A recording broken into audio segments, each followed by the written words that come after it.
이번 예언연구 세미나의 총 제목을 인류의 마지막 희망이 무엇인가. 그래서 시작하면서 이 총 주제에 대한 설명을 좀 드리고 시작하는 것이 좋을 것 같습니다. 지금 여기 마지막 희망이라고 여기 말씀을 올려놓은 것은 현재 상태가 절망적이라고 하는 의미도 가지고 있는 것입니다. 현재 우리가 살고 있는 이 지구의 상태는 희망이 거의 보이지 않습니다.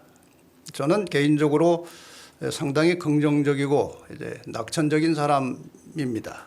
그런데 이 현재 세상의 상태를 면밀히 관찰해 보면 어떤 면을 봐도 긍정적이고 희망적인 면이 보이질 않습니다. 이제 오늘 제가 이 지구에 어떤 문제들이 일어나고 있는지에 대해서까지 좀 상세하게 말씀을 드리려고 하는데 희망이 거의 보이질 않아요. 자, 서론적으로 이 말씀을 좀 드리겠습니다. 범죄 이전에 밝고 깨끗한 세상이 있었습니다. 그런데 죄가 들어왔습니다. 점점 세상은 어두워지고 거의 암흑 세상이 되었습니다. 죄가 가득 찬 세상이 되었습니다. 이 상태에 대해서 창세기 6장 5절로 7절에 이렇게 말씀하십니다. 여호와께서 사람의 죄악이 세상에 관영함과 그 마음의 생각의 모든 계획이 항상 악할 뿐임을 보시고 땅 위에 사람 지으셨음을 한탄하사 마음에 근심하시고 가라사대 나의 창조한 사람을 내가 지면에서 쓸어버리되 사람으로부터 육축과 기는 것과 공중의 새까지 그리하리니 이는 내가 그것을 지었음을 한탄함이니라 하시니라. 이 세상이 완전히 죄악으로 가득 찼고 모든 사람들이 항상 나쁜 생각을 하고 항상 악한 계획을 하고 그러한 죄악 세상이 되어버렸습니다. 한 가족이 남았습니다. 노아의 가족입니다. 어둠으로 뒤덮인 세상에 빛을 간직한 사람은 노아의 가족밖에 없었어요. 그래서 하나님께서 노아의 가족마저 넘어가 버리면 하나님은 정말 희망이 없어집니다. 그래서 하나님께서 노아의 가족을 구원하셔서라도 인류를 구원하시는 그분의 목적을 이루시기 위해서 홍수로 세상을 심판하시고 모든 악인들이 멸망을 받게 되는 것입니다. 그런데 예수님께서 누가복음 17장 26절부터 이런 말씀을 하셨습니다. 노아의 때에 된 것과 같이 인자의 때에도 그러하리라. 노아가 방주에 들어가던 날까지 사람들이 먹고 마시고 장가들고 시집가더니 홍수가 나서 저희를 다 멸하였으며 또 롯의 때와 같으리니 사람들이 먹고 마시고 사고 팔고 심고 집을 짓더니 롯이 소돔에서 나가던 날에 하늘로서 불과 유황이 비오듯 하여 저희를 멸하였느니라. 인자에 나타나는 날에도 이러하리라. 예수님께서 재림하시기 전에도 이 노아의 때와 같을 것이다. 혹은 롯의 때와 같을 것이다. 이 롯의 때는 소돔 고모라의 멸망을 말합니다. 소돔 고모라가 하나님의 즉결 심판, 불심판을 받고 완전히 망했습니다. 소돔의 멸망의 근본 원인은 동성연애였습니다. 그래서 소돔은 일시에 망한 본보기가 된 것입니다. 제가 노아 시대나 롯의 때에 살아보지는 못했지만 현재 세상의 형편은 아마 그때보다 훨씬 더 악하고 죄악이 가득 찬 세상이라는 생각이 듭니다.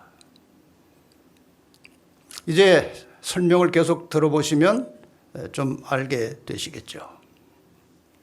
인자에 나타나는 날도 노아의 때와 같다, 롯의 때와 같다는 것은 예수님의 재림하실 때쯤 되면은 세상 상황이 이렇게 되겠다 그 말이죠. 이런 걸 우리가 참고해 보면은 정말 예수님께서 오시지 않으면 안 될 때가 된 것입니다. 노아의 때 하나님께서 세상을 심판하지 않을 수 없었어요. 마찬가지로 지금 이 세상이 그러한 상태가 되었다고 생각합니다. 자, 오늘날 우리는 이 지구에 발을 딛고 살고 있습니다. 제가 이 지구 종합 검진을 좀 해봤습니다. 도대체 지구의 상태가 지금 어떤가? 검진하느라고 시간을 좀 많이 들었어요. 여러 가지를 다 종합해 보니까 망할 때가 됐어요. 하나씩 살펴보겠습니다. 쓰레기. 얼마나 쓰레기가 많은지 모릅니다. 계속 쓰레기가 나오고 있어요. 이 플라스틱 쓰레기 특별히 어마어마합니다. 어떤 사람이 이제 어떻게 연구를 하고 조사를 했는지 1978년에 이렇게 어느 정도 깨끗하던 지구가 2066년이 되면은 플라스틱으로 덮여가지고 저렇게 된다고 상상을 했어요. 옷 쓰레기가 얼마나 많은지 모릅니다. 여러분도 지금 옷 쓰레기 집에도 있고 버릴 거 많죠? 얼마나 많은지 몰라요.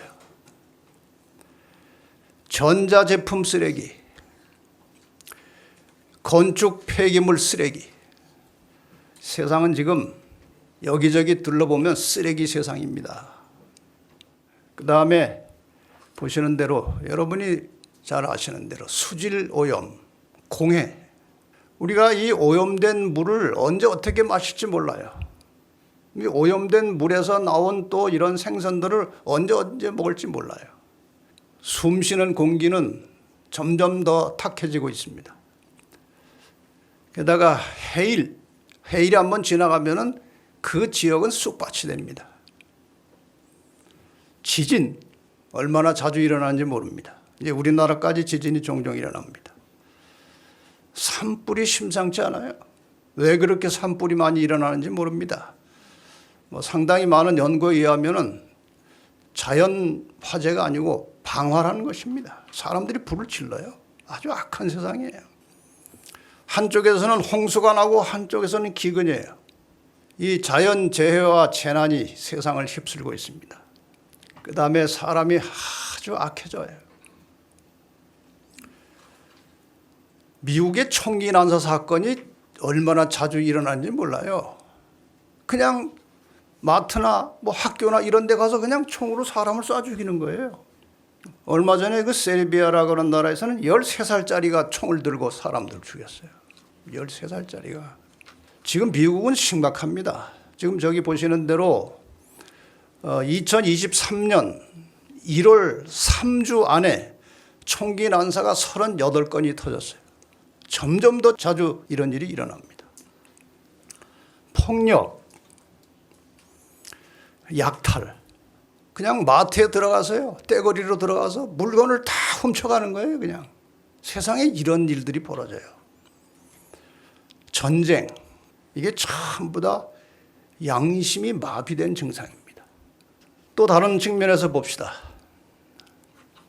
동성애 그리고 동성 결혼.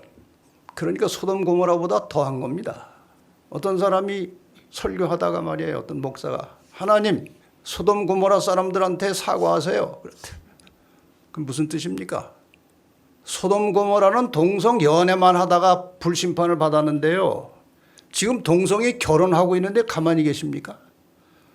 그러면은 소돔 고모라 사람 억울하잖아요. 이런 세상에 성전환하고 있어요. 저거는요 남자들입니다. 성전환한 남자들끼리 미인대를 한 거예요. 이런 흉측한 일이 어디 있습니까? 마약을 오래 복용하다 보면 저렇게 좀비 인간이 됩니다. 이 좀비라고 하는 뜻은 살아있는 시체라는 거예요. 생명은 붙어있는데 시체처럼 사는 거예요. 몸을 가누질 못해요. 미국에요. 노숙자가 얼마나 많은지 모릅니다. 미국 같은 나라에. 인간성이 황폐화되고 있는 것입니다. 더 나아가서 사탄교가 있습니다. 이게 수십 년 전부터 생기더니 사탄교가 얼마나 많이 생겨나는지 모릅니다. 미국 사람들이요 사탄교에 아주 몰두해 가고 있다는 뉴스예요. 기독교는 힘을 잃어가고 있어요. 사탄이 온 세상의 문화를 지배합니다. 특별히 음악을. 사탄도 하나님처럼 음악을 통해서 경배받고 싶어 한다는 거예요. 사탄 음악. 이런 말까지 이미 있습니다. 뉴에이지 뮤직이나 데블 뮤직. 이게 다 사탄 음악입니다. 할로윈 데이는요, 저거는 사탄 축제예요. 자세하게 제가 설명드릴 시간 없습니다만은 고대 사탄주의가 있어서 이 사탄주의에 의한 여러 행사들이 있었는데 그 행사 중에 하나가 이 할로윈 데이예요.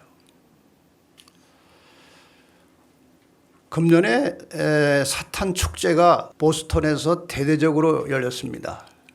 2023년 4월 28일부터 30일이니까 얼마 안 되죠. 한 도시를 정하고 그 도시에 사탄 숭배자들이 떼고리로 몰려왔습니다. 그리고 사탄을 축제하는 거예요. 사탄을 찬양하고 어떤 일까지 했는지 한번 봅시다. 이 사탄이 아주 이제 공개적으로 노골적으로 세상에 드러나가지고 사람들을 미혹하고 사람들의 숭배를 받기 시작한 것입니다. 그 축제하는 행사 중에 하나예요.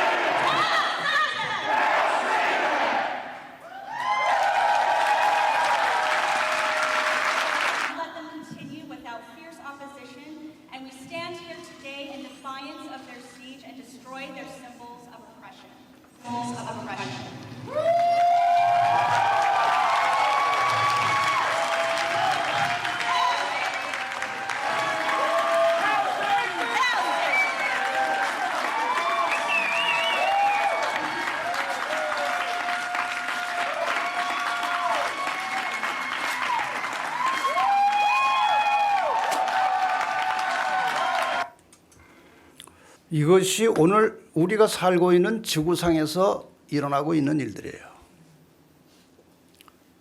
하나님이 오시지 않으면 안 될 때가 된 것입니다.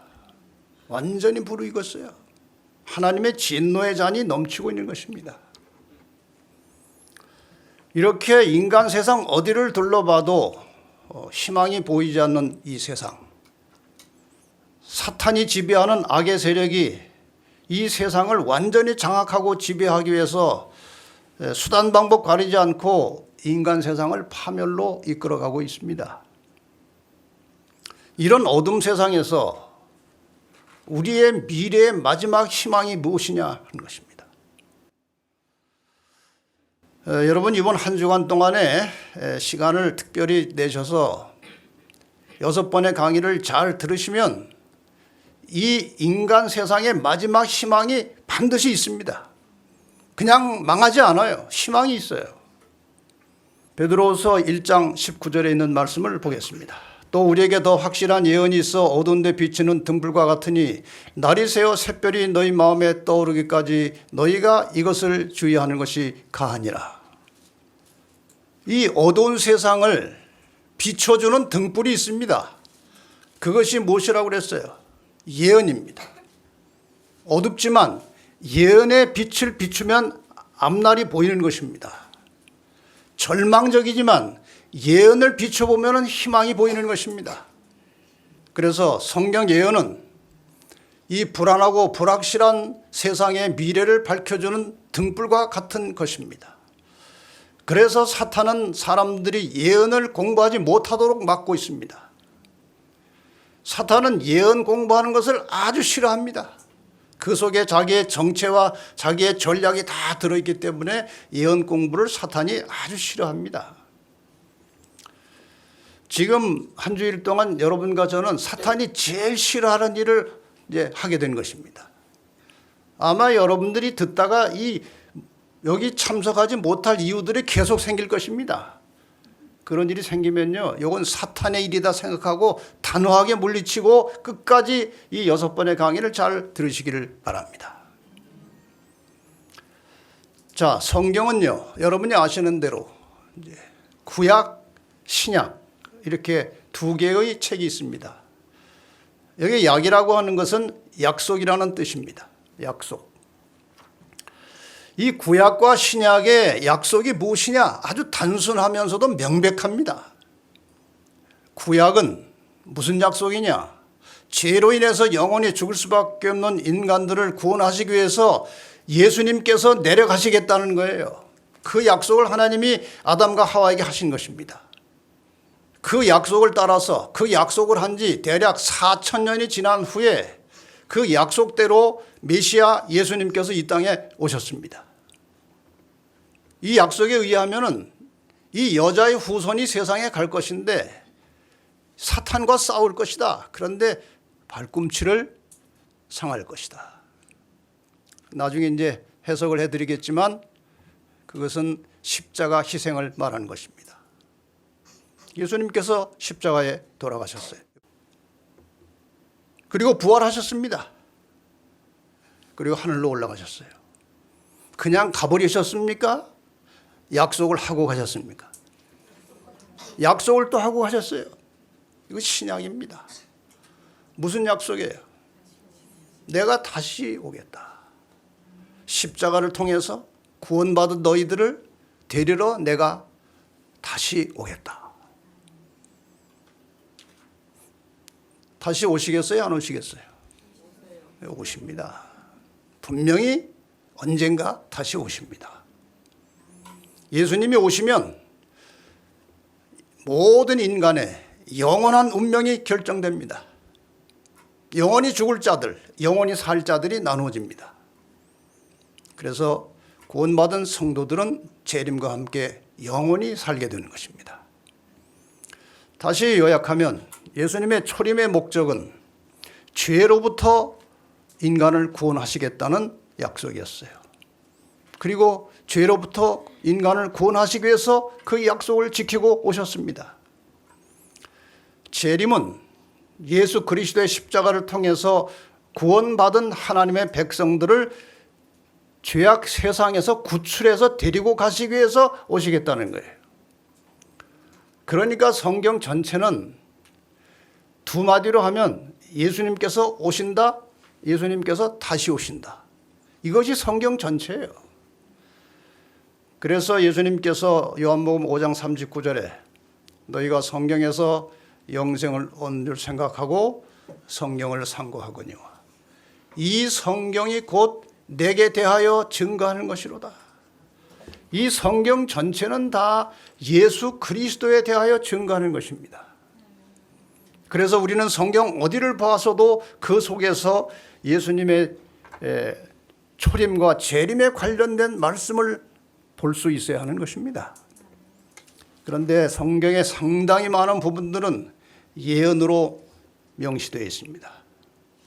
잠언 29장 18절에 보면 묵시가 없으면 백성이 방자히 행하거니와 율법을 지키는 자는 복이 있느니라. 여기 묵시라고 하는 말은 영어로 리볼레이션이라고 되어 있고 이것은 계시 혹은 예언이라는 뜻입니다. 예언을 제대로 모르면 사람들이 방자히 행한다는 것입니다. 갈 바를 알지 못하고 이리 가고 저리 가고 방향을 모른다는 것입니다. 예언 속에 모든 방향이 해답이 다 들어있다는 말씀이죠. 아모스 3장 7절에 보면은 주 여호와께서는 자기의 비밀을 그 종 선지자들에게 보이지 아니하시고는 결코 행하심이 없으시리라 그랬습니다.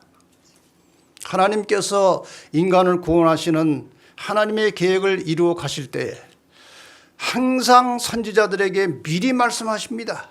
앞으로 이런 일이 있을 것이다 하고 반드시 그 일은 성취됩니다.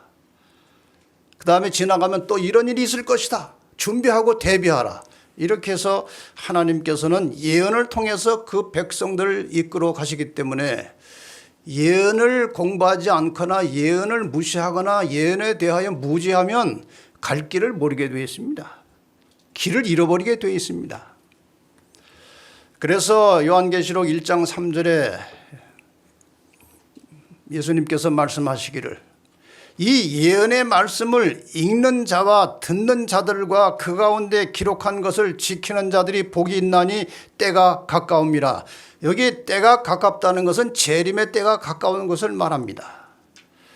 재림의 때가 가까운 시대에 예언의 말씀을 가르치는 자들과 배우는 자들과 이 가운데 있는 것을 지키는 자들이 복이 있다고 말씀하셨습니다. 이번 기간 동안에 이 말씀이 여러분과 저의 신앙에서 성취되기를 바랍니다. 가르치는 자, 여기서 읽는 자는 가르치는 자죠. 오늘날 말씀으로 해석하자면 가르치는 자와 듣는 자들이 말씀을 배우는 자들과 그리고 들은 다음에 깨달은 말씀을 지키는 자들이 복이 있다고 말씀하십니다. 이 복은 보통 복이 아니고 마지막 때 여러 가지 복잡하고 어려운 상황을 뚫고 돌파해서 진리의 빛을 따라서 영원한 생명을 얻게 되는 그런 복입니다. 그래서 이것은 중요한 복이에요. 예언이 이렇게 중요함에도 불구하고 오늘날 대부분의 기독교인들이 이 예언서를 봉함된 책이라고 열어보지도 않고 혹은 열어봐도 제대로 가르치지를 못합니다.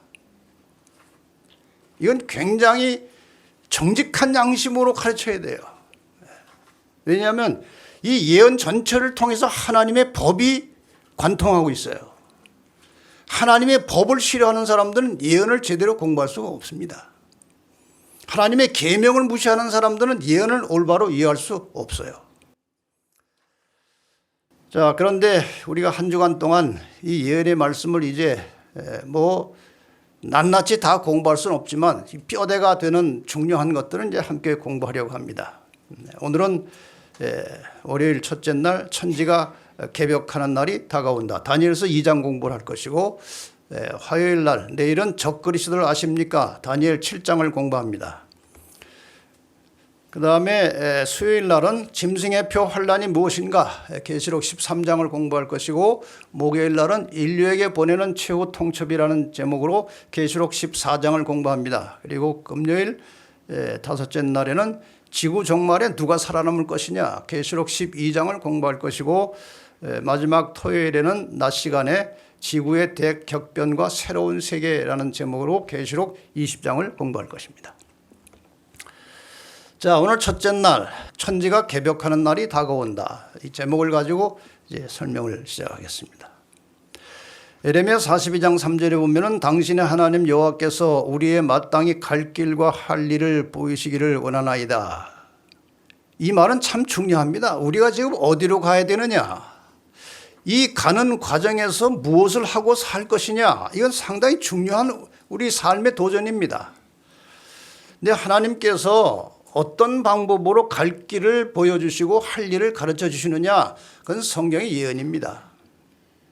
자, 성경에 나타난 최초의 예언, 그것은 예언임과 동시에 인류와 지구를 다시 구원하시고 찾으시겠다는 하나님의 선언이었습니다. 그것이 창세기 3장 15절의 말씀인데 이 창세기 3장 15절을 제대로 이해하면 성경 전체를 알 수 있고 성경을 아무리 많이 읽고 공부를 많이 해도 창세기 3장 15절을 제대로 이해하지 못하면 성경을 잘 모릅니다.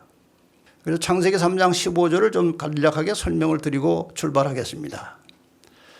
여러분 저기 보시는 그림은 이제 아담과 하와가 범죄한 이후에 이제 갑자기 불안하고 두렵고 또 수치스럽기도 하고 이상한 거예요, 기분이. 하나님께서 금하신 선악과를 따먹고 난 다음에 이 죄의식 때문에 사람이 이상하게 바뀌었어요. 그래서 이제 숨어 있는데 하나님이 나타나셨습니다. 그래서 아담아, 너 왜 그러고 있느냐? 너 선악과 먹었냐? 예, 하와가 주어서 먹었습니다. 다시 하와에게 하나님께서 묻습니다. 너 왜 선악과 먹었냐? 또 핑계댑니다. 뱀이 주어서 먹었습니다. 하나님께서 뱀에게 묻지 않으셨습니다. 왜? 뱀이 지금 이 창세기 3장 15절에 보면 뱀이 말을 합니다. 뱀이 말할 수 있어요? 뱀이 말 못합니다. 그 속에 누가 들어간 거예요? 사탄이 들어간 것입니다. 그래서 하나님께서 뱀에겐 더 이상 묻지 않으시고 사탄에게 이런 말씀을 하신 것입니다. 내가 할 때 나는 하나님이에요. 너로 할 때 너는 사탄입니다. 뱀이 아니고 사탄이에요. 내가 너로 여자와 원수가 되게 하고 너의 후손도 여자의 후손과 원수가 되게 하리니 여자의 후손은 내 머리를 상하게 할 것이요 너는 그의 발꿈치를 상하게 할 것이니라. 이건 처음 보는 사람에게는 상당히 난해한 성경절입니다. 뭐 여자가 나오고 네 후손이 나오고 여자 후손이 나오고 무슨 머리가 상하고 팔꿈치를 상하고, 이게 처음 보는 분들에게는 아주 난해한 성경절인데 이 속에 이 성경의 모든 내용이 다 들어있어요. 설명을 잠깐 드리겠습니다. 어쨌든 내용을 보니까 머리를 다치고 발꿈치를 상하고 하는 거 보니까 싸우는 겁니다. 그렇죠? 싸우려면 양편이 있어야 되는 거예요. 두 편이. 근데 이 내용을 분석해 보니까 여자와 여자의 후손이 한 편이고 사탄과 뱀의 후손이 한 편이에요. 자, 이게 도대체 무엇인가? 설명을 간략하게 드리겠습니다. 이게 나는 하나님이시죠. 내가. 너로 할 때 너는 사탄, 뱀 속에 들어간 사탄입니다. 너는. 성경에서 이 여자가 상징적으로 쓰여질 때는 교회를 말하는 것입니다. 하나님의 백성 혹은 교회를 성경에서는 여자라는 상징어를 쓰고 있습니다. 그 다음에 너의 후손은 지금 뱀 사탄의 후손입니다. 이것은 이 땅에 거하는 모든 악의 세력들을 말하는 것입니다. 여자의 후손은 무엇인가? 이건 예수님이십니다. 왜 여자의 후손을 예수님이라고 했는가? 아니면 예수님을 왜 여자의 후손이라고 했는가? 여자는 교회라고 그랬습니다. 구약의 여자는 이스라엘입니다. 하나님의 백성, 구약의 하나님 백성은 이스라엘이에요. 신약의 하나님의 백성은 교회입니다. 그런데 예수님께서 어디를 통해서 이 땅에 태어나실 것으로 예언되는가 하면은 이스라엘의 혈통을 통해서 태어나시는 거예요. 아브라함으로부터 시작된, 아브라함의 씨에 의해서 시작된 그 이스라엘 민족의 혈통을 빌려서 예수님이 탄생하시도록 예언된 것입니다. 그래서 여자의 후손이라고 하는 것입니다. 또 다른 의미를 하나 더 우리가 추가할 수 있다면 성경의 모든 족보는 남성 위주입니다. 아브라함이 이삭을 낳고 실제로 누가 낳았어요? 부인이 낳았어요. 그 여자가 낳았어요. 그런데 남자 이름이 나와요. 이삭이 야곱을 낳고. 왜 그랬습니까? 성경의 모든 족보는 남성 씨를 중심으로 이어지는 것입니다. 그런데 남자와 상관없이 여자에게서 바로 나온 딱 한 존재가 있어요. 지구상에. 누구예요? 예수 그리스도이십니다. 예수는 남자의 씨와 상관없이 태어났기 때문에 그래서 여자의 후손이다. 그렇게 한다고 해석도 합니다. 어쨌든 여자의 후손은 예수 그리스도이십니다. 자, 그래서 보면은 이 교회와 예수가 선이고 이 세상과 사탄이 악입니다. 이렇게 해서 이제 범죄 이후로 이 지상의 역사는 치열한 선악의 싸움이에요. 이 선악의 싸움의 흐름을 잘 볼 때에 우리가 길을 알 수가 있는 것입니다. 그리고 이 선악의 싸움의 모든 내막은 어디에 나오느냐? 예언에 나오는 것입니다. 그런데 이 싸움의 결말은 이미 나 있습니다. 여자의 후손 예수 그리스도는 발꿈치를 상한다고 했어요.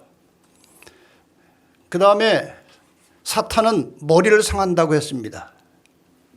발꿈치를 상해서 죽는 사람은 없습니다. 그러나 머리가 깨지면 그거는 죽는 것입니다. 이 치열한 선악의 싸움터에서 예수님도 상처를 입는 것인데 그것은 일시적인 상처라는 거예요. 그래서 이 상처가 곧 무엇인가 하면은 십자가에 돌아가시는 상처예요. 잠시 돌아가셨어요. 부활하셨어요. 그러므로 그것은 일시적인 상처입니다. 그것을 여기에서 발꿈치를 상한 것으로 묘사한 겁니다.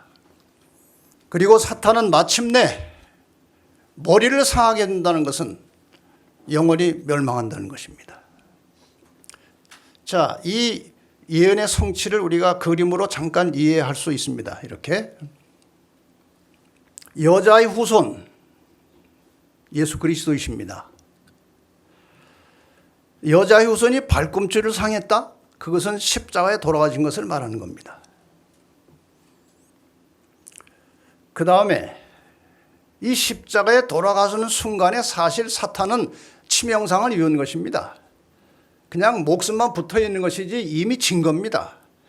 이 십자가 이후에 사탄은 마지막 최후의 힘을 다해서 하나님의 백성들을 이 땅에서 없애버리려고 지금 싸우고 있는 것입니다. 어쨌든 머리가 최종적으로 완전히 깨지는 것은 예수께서 재림하실 때 깨지는 것입니다. 대충 이해가 되십니까? 이것이 인류의 역사예요. 자, 그러면 이제 다니엘서 2장에 예언된 인류의 마지막 희망이 무엇인지 좀 찾아보겠습니다. 이 성경의 모든 이야기는 이 선악이 싸우는 이야기예요. 그러니까 이 성경 전체의 흐름을 통해서 이 선악의 싸움이 어떻게 진행되고 이루어지고 있는지를 볼 수 있다면 성경을 제대로 보는 거예요. 이건 아주 중요한 하나의 이슈입니다.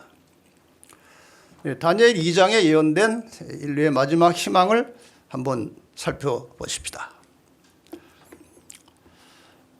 다니엘서 1장을 펴면 그 당시 이 유다 왕 여호야김 당시에 있었던 일이 소개됩니다.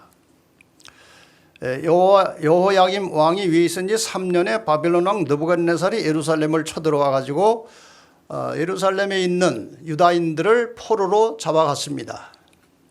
그때가 서기 전 주전 605년입니다. 이렇게 해서 포로로 잡아간 지 한 2년 남짓 지났을 때 이 느부갓네살 왕이 꿈을 꿉니다. 근데 한 가지 여러분이 좀 미리 알고 계셔야 될 것은 이 느부갓네살이 유다인들을 포로로 잡아갈 때 유다인들의 왕족과 귀족 중에 아주 머리가 총명하고 장래성이 있는 청년들을 데려다가 그 느부갓네살 왕궁에서 교육을 시켰어요. 그때 그 교육시키는 그룹에 함께 포함된 사람들이 다니엘 세 친구와 다니엘이었어요. 그걸 미리 아시고 이제 공부를 하시면 됩니다. 이제 꿈을 꾸게 됐는데 이 느부갓네살이 자면서 아주 심각한 생각을 하고 꿈을 꿨어요. 너무나 두렵고 너무나 신기하고 이상한 꿈을 꿨습니다. 그런데 꿈을 깼는데 꿈 생각이 하나도 안 나는 거예요. 왜 안 날까요? 하나님이 잊어버리게 하신 겁니다. 그 다음 일을 위해서 하나님이 느부갓네살이 그 꿈을 잊어버리도록 하신 거예요. 하나님의 계획이 있었던 것입니다. 그래서 이제 뭐 박사들, 술객들, 점장이들 다 불러다가 이제 꿈 내용과 해석을 하라고 이제 요청한 것입니다. 꿈을 말하면 해석은 뭐 이렇게 저렇게 갖다 붙이면 되는데 꿈을 알 수가 있어야죠. 꿈을 잊어버렸지만 엉터리로 꿈 이야기를 하면 왕이 그건 아니라고 알거든요. 난감한 거예요. 그런데 어쨌든 이 왕이 잘 모르니까 화가 나가지고 그 박사들, 점쟁이들 다 죽여버리라고 그랬어요. 그런 것도 모르고 무슨 월급을 받냐 이거예요. 그러니 막 그런 일이 진행되는 과정에 이제 다니엘이 그 이야기를 듣고 왕에게 갔습니다. 왕이시여, 기간을 좀 주시면 내가 그 꿈하고 해석을 가져오겠습니다. 저는 여기에서 다니엘이 얼마나 평상시에 하나님하고 친하게 지냈으면, 얼마나 기도하고 살았으면 하나님께 물어보지도 않고 가져오겠다고 대답을 했을까. 참 훌륭한 믿음을 가진 다니엘입니다.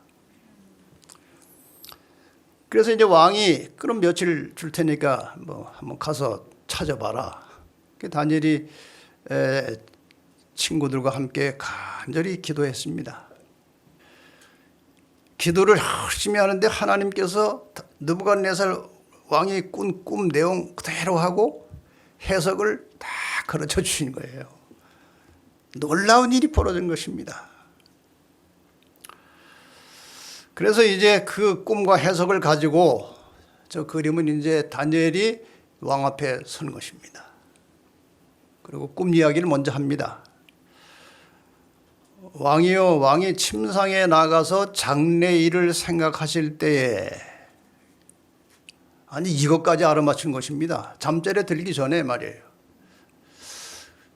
이 휘황찬란하고 아름다운 이 강력한 바벨론 나라가 과연 얼마나 지속될 것이며 나는 얼마나 왕 노릇을 할 수 있을 것인가, 그런 생각을 하다가 잠이 드는 거예요. 그것까지 다니엘이 알아맞추는 거예요. 물론 하나님께서 주신 것이지만. 은밀한 것을 나타내시는 이가 장래일을 왕에게 알게 하셨사오며 내게 이 은밀한 것을 나타내시면 내 지혜가 다른 인생보다 나은 것이 아니라, 이 다니엘의 인품과 인격이 여기에도 나오는 것입니다. 지금 이 해석만 제대로 하면요 큰 상을 얻게 돼 있었어요. 근데 다니엘이 제가 잘해서 이것을 가져온 것이 아닙니다. 오직 하나님께서 왕에게 그 해석을 잘 알려주셔서 왕의 마음으로 생각하던 것을 왕으로 알게 하려 하심이니이다. 뭘 생각했어요? 장래일을 생각했습니다. 장래일. 그래서 이 왕이 꾼 꿈은 미래 역사를 말하는 것입니다. 이제 왕이 꾼 꿈 내용을 말합니다. 왕이요, 왕이 한 큰 신상을 보셨습니다. 꿈속에. 이 말을 하니까 생각이 딱 나는 거예요. 내가 신상을 봤다는 거예요. 그 다음에 이 신상을 쭉 설명을 합니다. 그런데 그 신상의 머리는 금으로 되어 있었고요. 가슴과 팔은 은으로 되어 있었고, 배와 넓적다리는 노스로, 동으로 되어 있었고, 그 다음에 종아리는 철로 되어 있었습니다. 하나씩 말을 하는데 생각이 나는데 기가 막힐 것입니다. 그런데 이 종아리에서 이어진 발과 발가락은 철과 진흙이 섞여 있었습니다. 근데 꿈이 여기서 끝난 게 아니고요. 공중에 돌이 하나 떠서 날아오더니 발을 쳤습니다. 그랬더니 신상 전체가 완전히 다 부서져서 다 날아가 버리고 이 발을 친 돌이 태산을 이루어서 세상에 가득 차게 되었습니다. 너무나 기가 막힌 거예요.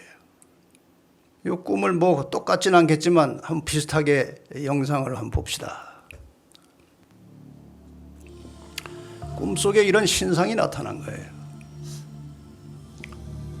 머리는 금으로 되어 있어요. 이상한 신상에 머리는 금으로 되어 있고 가슴과 팔은 은으로 되어 있고 배와 넓적다리는 노소로 되어 있고 종아리는 철로 되어 있고 그 다음에 발은 철과 진흙이 섞인 이 신상을 본 것입니다. 근데 돌이 날아오는 것입니다. 날아오더니 신상에 발을 치는데 돌이 발에 닿자마자 신상이 완전히 조각조각 다 날아가 버리고 이 돌이 점점 커지더니 세상에 가득 차게 된 것입니다. 왕이 이런 꿈을 꾸셨습니다 했더니 참 기가 막힌 것입니다. 어떻게 그렇게 정확하게 꿈을 다 알아내느냐. 자, 이제 해석을 해야 됩니다. 머리는 금으로 됐고 가슴은 은으로 됐고 배는 노소로 됐고 종아리는 철로 되어 있었는데 해석이 이렇습니다. 다니엘 2장 37절로 해석이 나옵니다. 왕이여, 왕은 열왕의 왕이십니다. 하나님이 왕에게 큰 영광을 주셨고 축복을 주셨습니다. 저 신상에서 저 머리는 왕이십니다. 왕은 저 금으로 된 머리입니다. 기분이 좋을까요, 안 좋을까요? 이야, 너희 하나님 그 사람 알아보시는구나. 그럼 그렇지. 그런데 좋다 말았어요. 왕의 후에 왕만 못한 다른 나라가 일어날 것입니다. 왕은 망할 것입니다. 그 다음에 또 다른 셋째 나라가 또 올라와서 세상을 지배하게 될 것입니다. 이렇게 얘기를 한 거예요. 그런데 말이에요. 이 꿈을 꾼 지 수백 년이 지나면서 모든 세상의 역사가, 그 유럽의 역사가 이 꿈대로 되는 것입니다. 제가 뭐 긴 설명, 이거 지나간 역사니까 긴 설명하지 않겠습니다만은 세계사 책에 보면 정확하게 다 나옵니다. 신바빌로니아 수도 바벨론은 서남아시아의 상업과 문화 활동의 중심지가 되었으나 북방의 신흥 세력인 페르시아에게 정복되었다. 그리스를 정복한 알렉산더 대왕은 당시 오리엔트 세계를 지배하고 있던 페르시아 군과의 전투에서 연전연승을 거두고 알베라에서 다리우스 3세를 격파하여 페르시아를 멸망하였다. 로마는 전후 3회에 걸친 전쟁에서 카르타고를 무찌르는 한편 그리스를 정복하여 마침내 기원전 2세기에는 지중해 전역을 지배하게 되었다. 잘 보시면 바벨론이 나오고 페르시아가 나오고 그리스가 나오고 로마가 나옵니다. 저 나라의 역사는 바벨론 이후에 전개된 역사입니다. 그런데 그 역사가 느부갓네살이 꿈에 보았던 그 신상의 모습 그대로 그 역사가 이루어진 것입니다. 자, 다시 보십시다. 그러니까 저 금으로 된 머리는 바벨론이고 은으로 된 가슴은 페르시아고 노스로 된 배는 그리스 헬라고 철로 된 종아리는 로마 제국입니다. 그 다음에 종아리에서 이어진 발가락 10개는 뭡니까? 로마 제국은요, 일시에 망한 것이 아니고 게르만 민족의 이동에 의해서 나라가 서서히 분열되기 시작하다가 서기 476년에 완전히 다 로마가 쪼개져서 망한 것입니다. 분열돼서 망한 것입니다. 지금 저기 분열된 나라들을 보면은 영국, 프랑스, 독일, 스위스, 포르투갈, 스페인, 이태리, 또 아프리카 북쪽, 이것이 이제 바로 유럽의 모체가 된 것입니다. 이렇게 해서 발가락까지 다 왔어요. 다시 복습하겠습니다. 철과 흙이 섞인 발, 저 발가락은 로마에서 분열된 열국들을 말하는 것입니다. 이렇게 해서 예언이 정확하게 성취됐어요. 그 다음에 이제 다니엘이 이런 해석을 합니다. 왕께서 철과 진흙이 섞인 것을 보셨은즉 그들이 다른 인종과 서로 섞일 것이나 피차에 합하지 아니함이 철과 진흙이 합하지 않음과 같으리이다. 여기 하나님께서 굉장히 중요한 선언을 하셨습니다. 이 발가락, 이 마지막 역사의 마지막 시대에 철과 진흙이 섞여 있는 것처럼 다른 인종과 섞여서 살게 되겠지만 피차에 합하지 아니할 것입니다. 진흙과 철이 합쳐지지 않는 것처럼 로마에서 분열된 이후에는, 로마에서 여러 나라로 분열된 이후에는 나라들이 하나로 합쳐지지는 않습니다. 그런데 요즘 세상을 지배하는 악의 세력들은 하나님의 이러한 결정에도 불구하고 다른 계획을 하고 있습니다. 지금 저기에 나오는 인물들은 현재 배후에서 세상을 지배하고 있는 사람들입니다. 요즘 이 세상을 지배하고 있는 글로벌리스트들이 세계 단일 정부를 구성해서 새로운 세계의 질서를 만들어 보겠다고 코로나, 백신, 기후변화, 탄소 감축, 전쟁 등 수단 방법을 가리지 않고 세계 통합을 추진하고 있습니다. 잠시 성공하는 것처럼 보일 수도 있을 것입니다. 그러나 하나님께서 보실 때 그러한 계획은 가소로운 것입니다. 시편 2편 1절로 3절에 이런 말씀이 있습니다. 어찌하여 열방이 분노하며 민족들이 허사를 경영하는고 세상의 군왕들이 나서며 관원들이 서로 꾀하여 여호와와 그 기름받은 자를 대적하며 우리가 그 맨 것을 끊고 그 결박을 벗어버리자 하도다. 하늘에 계신 자가 웃으시며 주께서 저희를 비웃으시리로다. 하나님께서 이 지구 역사의 마지막에 대한 계획을 가지고 계십니다. 이미 공부하신 것처럼 아무도 그것을 변경하거나 피하지 못할 것입니다. 앞으로 이제 어떤 세상이 올 것인지 다음에 성경절을 한번 살펴보십시다. 왕이 보신즉 사람의 손으로 하지 아니하고 뜨인 돌이 신상의 철과 진흙에 발을 쳐서 부서뜨리매 때에 철과 진흙과 놋과 은과 금이 다 부서져 여름 타작 마당에 겨같이 되어 바람에 불려 간 곳이 없었고 우상을 친 돌은 태산을 이루어 온 세계에 가득하였나이다. 돌이 날라왔습니다. 지금 다른 모든 저 신상의 부품들, 그 재료들은 금속이에요. 그런데 돌이 하나 날라오는 것입니다. 저 금속으로 저 모양을 만들려면 인간의 손이 다 들어가서 이 세공을 해야 됩니다. 그런데 이 돌은 말이에요, 사람의 손을 대지 아니한 돌이라고 하니까 인공으로 만들어진 것이 아니에요. 이 돌이 무엇이냐, 이게 중요한 것입니다. 성경은 성경으로 푸는 것이 안전합니다. 고린도전서 10장 4절에 보면 그 반석은 곧 그리스도라. 돌은 누굴 상징하는 거예요? 그리스도예요. 베드로전서 2장 4절에도 보면 보배로운 산 돌이신 예수께 나오라. 성경에서 여러 번 예수님은 반석이나 돌로 상징됩니다. 다니엘서 2장에 느부갓네살 왕의 꿈에 나타난 돌은 예수 그리스도를 가리키는 것입니다. 이 돌이 날라왔다고 그랬어요. 그러니까 하늘에서 예수님께서 오시는 겁니다. 여기에 대해서 예수님은 이미 이 땅에 계실 때에 제자들에게 말씀을 하셨습니다. 다시 온다고. 여러분이 잘 아시는 요한복음 14장 1절로 3절 말씀을 같이 한번 읽어보겠습니다. 시작. 너희는 마음에 근심하지 말라. 하나님을 믿으니 또 나를 믿으라. 내 아버지 집에 거할 곳이 많도다.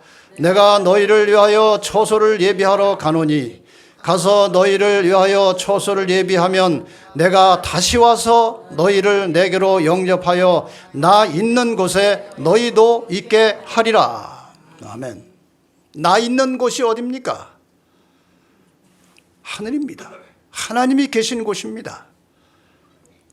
내 아버지 집이 어디입니까? 하늘입니다. 내 아버지 집에 거할 것이 많도다. 내가 이제 그리로 올라갈 것이다.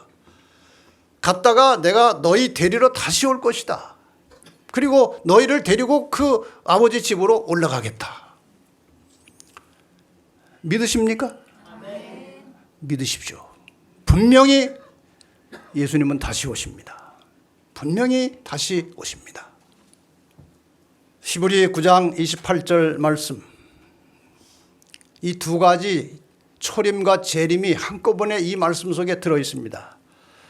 이와 같이 그리스도도 많은 사람의 죄를 담당하시려고 단번에 들이신 바 되셨고 구원에 이르게 하기 위하여 죄와 상관없이 자기를 바라는 자들에게 두 번째 나타나시리라. 인간의 죄를 담당하시기 위해서 한 번 오셨고 그 다음에 죄와는 또 상관없이 우리를 구원하시기 위해서 두 번째 오신다. 다니엘이 이제 이렇게 해석을 합니다. 이 열왕의 때, 발가락 시대, 강한 나라 약한 나라가 섞여 있지만 합쳐질 수 없는 이 마지막 시대에 하늘의 하나님이 한 나라를 세우시리니 이것은 영원히 망하지도 아니할 것이요 그 국권이 다른 백성에게로 돌아가지도 아니할 것이요 도리어 이 모든 나라를 쳐서 멸하고 영원히 설 것이라.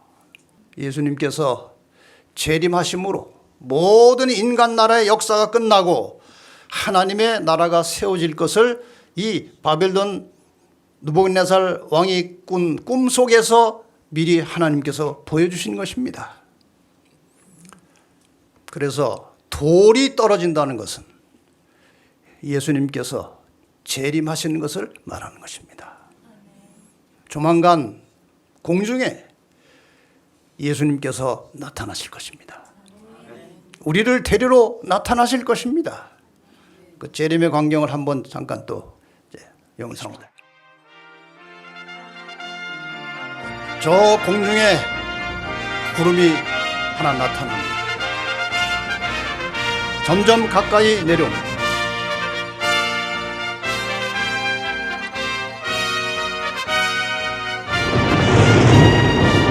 많은 사람들이 아마 기절초풍을 할 것입니다. 재림을 알지도 못하고 믿지 않던 사람들이 이 장면을 보고 기절초풍을 할 것입니다. 예수님께서 분명히 이 땅에 다시 내려오실 것입니다. 분명히 주님은 다시 오실 것입니다. 마태복음 24장 30절, 그때 인자의 징조가 하늘에서 보이겠고 그때 땅의 모든 족속들이 통곡하며 그들이 인자가 구름을 타고 큰 능력과 영광으로 오는 것을 보리라. 몰래 오시는 게 아니에요. 온 세상 모든 사람들이 볼 수 있도록 주님께서 나타나실 것입니다. 자, 예수께서 다시 오실 때 지구상에 어떤 일이 벌어질까요? 하늘에서는 어떤 일들이 벌어질까요? 베드로서 3장 10절 12절에 보면은 그러나 주의 날이 도적같이 오리니 그날에는 하늘이 큰 소리로 떠나가고 체질이 뜨거운 불에 풀어지고 땅과 그 중에 있는 모든 일이 드러나리로다. 그날에 하늘이 불에 타서 풀어지고 체질이 뜨거운 불에 녹아지려니와. 이게 천지개벽이에요. 하늘이 큰 소리로 떠나가고, 왜? 하늘에서 내려오시니까요. 모든 물질이 뜨거운 불에 타서 풀어지고.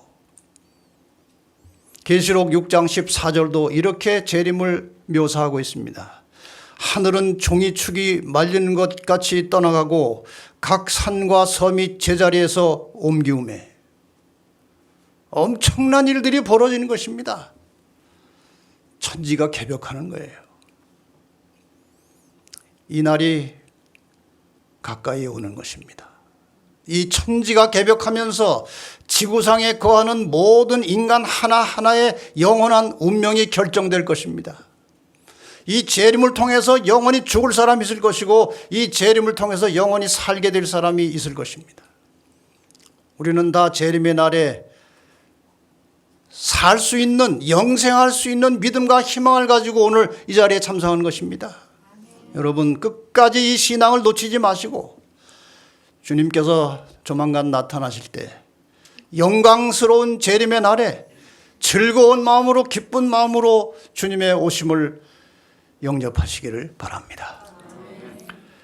구약에도 이 재림을 이렇게 말하고 있습니다. 이사야 40장 10절에 보라, 주 여호와께서 장차 강한 자로 임하실 것이요 친히 그 팔로 다스릴 것이라. 보라, 상급이 그에게 있고 보응이 그 앞에 있다. 여기 상급과 보응이라는 말이 나와요. 재림하실 때. 마태복음 25장 46절에는 이렇게 표현합니다. 저희는 영벌에, 의인들은 영생에 들어가리라 하시니라. 여러분, 온라인으로 이 말씀을 듣고 계신 분들이나 이 자리에 함께 하신 분들, 주님 오시는 그날에 영벌이 아니고 영생에 들어가시기를 바랍니다. 많은 사람들이 노아가 홍수를 경고할 때 믿지 않았습니다. 비웃었습니다. 조롱했습니다. 마찬가지로 이 말세에도 많은 사람들이 예수님의 재림을 믿지 않을 것이고 재림을 가르치고 믿는 사람들을 비웃고 조롱할 것입니다. 그런데 약속된, 예언된 홍수날을 앞두고 이상한 일이 벌어진 것입니다. 짐승들이 질서정연하게 줄을 맞춰서 새들도 짐승들도 이 방주로 들어가는 거예요. 저 정도 보면 믿어야 하지 않겠습니까? 그런데 사람들이 마음이 강팍해서 저런 징조를 보고도 끝까지 안 믿는 것입니다. 어떤 사람들은 믿긴 했는데 다른 사람 눈이 무서워가지고 고백하지 못한 사람도 있었을 것입니다. 오늘 마찬가지예요. 제가 방송을 통해서 많은 사람들 접촉해 보면은 이 진리를 깨달았는데 말이에요. 가족들 눈 때문에, 교인들 관계 때문에 선택을 못하고 결정을 못하는 거예요. 그게 무서운 것입니다. 여러분, 사람을 보지 마시고 진리의 말씀을 따라서 결정하시기 바랍니다. 이런 현상을 보고도 홍수를 믿지 않거나 알면서도 선택을 못했어요. 드디어 홍수가 온 것입니다. 사람들은 노아 가족들, 짐승들, 새들 다 방주로 들어갔고 문은 닫혔습니다. 천사가 닫았어요. 그 문을.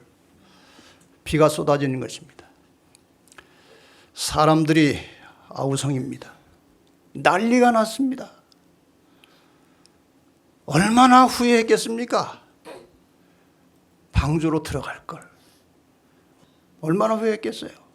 그러나 노아가 문을 열 수가 없었습니다. 열어주고 싶어도.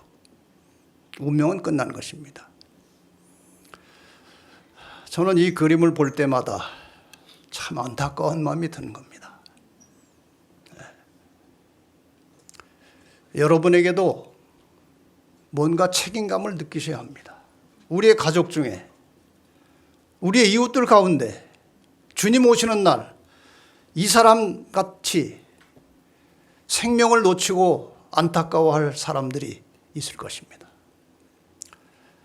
아마 그 사람 중에 어떤 사람들은 여러분들에게, 이 사실을 먼저 알고 있던 여러분들에게 당신은 이걸 알면서 왜 나에게 말을 하지 않았느냐고 따질 것입니다. 그때 할 말이 있어야 됩니다. 내가 그때 진리의 뿔교회에서 예언 세미나 할 때 한번 들어보라고 하지 않았느냐? 내가 책을 보내지 않았느냐? 여러분, 부지런히 전하시기를 바랍니다. 상대방이 믿든지 안 믿든지 부지런히 전하시기를 바랍니다. 주님께서 분명히 우리를 데리러 오실 것입니다. 사랑하는 우리 재림성도 여러분, 그리고 이번에 처음으로 예언의 말씀, 하나님의 말씀을 듣게 되신 귀하신 손님들 여러분, 성경에 기록된 하나님의 말씀을 믿으시기 바랍니다. 성경에 기록된 모든 예언의 말씀은 100% 성취되었고 앞으로 남은 예언도 반드시 성취될 것입니다. 인류를 구원하러 오시는 예수님의 재림은 성경에서 가장 중요한 예언입니다. 그리고 조만간 예수님 재림의 예언은 반드시 성취될 것입니다. 보이지 않던 영적 세계가 우리 눈에 보이는 현실로 나타날 것입니다. 노아 홍수 시에 대부분의 사람들이 홍수로 세상이 멸망할 것이라는 하나님의 말씀을 상식에 맞지 않는다고 믿지 않았습니다. 노아를 조롱했습니다. 하늘에서 이 세상으로 내려오시는 예수님의 재림, 인간의 지식으로는 이해할 수 없는, 상식에 맞지 않은 것처럼 생각될 수 있습니다. 그러나 하나님의 세계는 인간의 과학이나 상식을 초월하는 것입니다. 노아 시대의 사람들이 홍수를 믿지 않았지만 비는 쏟아졌고 죄악 세상의 인류는 멸망하였습니다. 여러분이 예수님의 재림을 믿지 않아도 예수님은 우리를 구원하시러 분명히 다시 오실 것입니다. 믿으시기 바랍니다. 저는 100% 믿습니다. 노아의 가족들이 하나님의 말씀을 믿고 방주를 짓고 그 안에 들어가서 살아남았듯이 예수님의 재림을 믿고 준비하며 기다리던 사람들은 영원한 생명을 얻게 될 것입니다. 이것이 인류의 마지막 희망입니다. 오늘 저녁에 이 말씀을 들으신 여러분들은 예수님의 재림을 믿고 하나님의 구원의 날을 기다리며 준비하시다가 주님 오시는 그날에 그 영원한 생명에 들어가시기를 간절히 바랍니다. 지금 이 시간 이 자리에 계신 여러분들이나 온라인으로 참여하시는 모든 분들에게 성령께서 그 심령에 임하셔서 새로운 마음 주시고 새로운 결단을 내리시기를 간절히 바랍니다.